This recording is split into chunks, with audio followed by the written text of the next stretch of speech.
Hello mga mare, magandang araw. For today's vlog, ito nga pala yung mga iilang ganap namin nung bagong taon. Hindi pwedeng wala tayong entry, kaya i-upload na yan. Sumakto pa talaga sa araw ng disperas na merong hindi magandang nangyari sa akin. Pero tuloy ang buhay at ipagpasalamat na lang natin yan dahil nakatagos tayo ng 2026.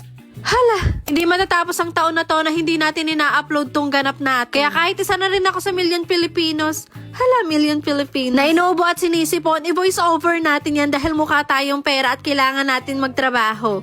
7 AM pa nga lang noong December 31, bumangon na yan siya dahil sobrang excited gumawa ng Graham at salad. Na para bang hindi pa yan siya nagsawa nung Pasko. Anyway, magsi-short story nga lang din pala ako habang gumagawa ng salad dahil gusto ko lang naman i-share sa inyo yung nangyari sa akin noong December 31. Habang nagbi-video nga ako nun mga mare, nakuhanan talaga yung eksena ko nun pero hindi ko na ipapakita sa inyo dito. Kasi gusto ko talaga masaya tong vlog na to dahil nga New Year. Pero hindi, ikikwento pa rin yan.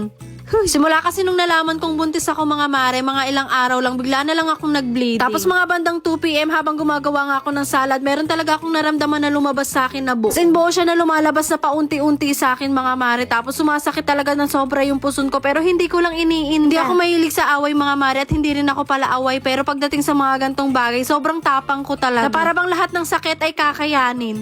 Tinawag ko nga si Mr. agad noon dahil umiiyak na talaga ako mga mare dahil iba na talaga yung feeling ko. Tapos pagtingin ko nga sa Andes ko na miscarried na pala ako. And after noon, dumiretso na agad kami ni Mr. sa Lasal Hospital tapos dinala naman ako sa ER. Yun nga mga mare, grabe talaga yung experience ko at takot na takot talaga ako. Kasi biruin nyo mga mare, sumakto pa talaga na magbabagong taon. Pero buti na lang, thank you Lord kasi sinabi sa akin ng mga nurse doon na nailabas ko naman daw lahat. May mga tinurok lang silang gamot sa akin para nga hindi ako malason. Sobrang lungkot at sobrang sakit pero inisip ko na lang na baka may iba pang plano sa akin si Lord kaya hindi niya muna ibinigay sa akin. Grabe nga rin yung hiningi kong sorry kay Atalia kasi hiniling niya talaga sa amin niya ng daddy niya. Pero sabi ko naman sa kanya babawi kami ng daddy. Akala ko nga din doon na ako magbabagong taon sa hospital pero mga bandang 7 PM naman ay pinauwi na kami. Tignan niyo naman yung itsura ko dyan. Parang hindi yan siya na miscarried. Yes mga mare, ayaw ko talaga siyang dibdibin at isinantabi ko na muna tong nararamdaman ko dahil ayoko nga ng malungkot na bagong taon. And after nga ng mga ganap namin dito, tsaka ko na lang talaga siya iniyak. Mabuti na nga lang din nandito yung papa ko, yung mga kapatid ko at yung mga sister-in-law ko kaya sila na muna yung nag-asikaso ng mga handa. Di na nga rin pala kami nakaligo dyan ni Atalia dahil anong oras na at magti-12 kaya kahit hindi pa nakaayos lahat ito at sasalubungin na nga namin itong bagong taon. Belated Happy New Year sa lahat ng mga online kumaris at kumparis ko dyan. Naway lahat tayo mag-success sa 2026 at lahat ng mga pangarap natin ay matupad na. And after nga namin sa loob ng bahay ito at lumabas naman kami para nga sindihan na tong fireworks na binili namin sa Bulacan nung nakaraan. First time ko to ngayong New Year na mayroon kaming pa fireworks dito sa highway.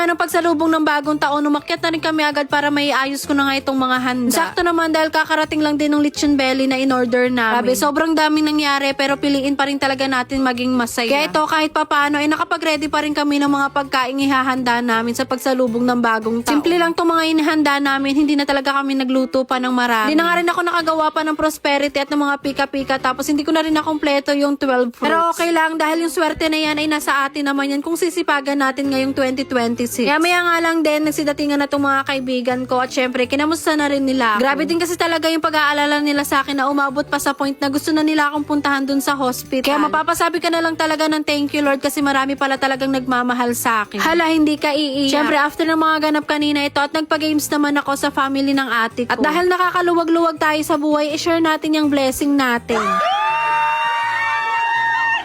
Dali, dali, dali. O siya, tayo lang muna ang ganap for today's video. See you on my next vlog. Bye!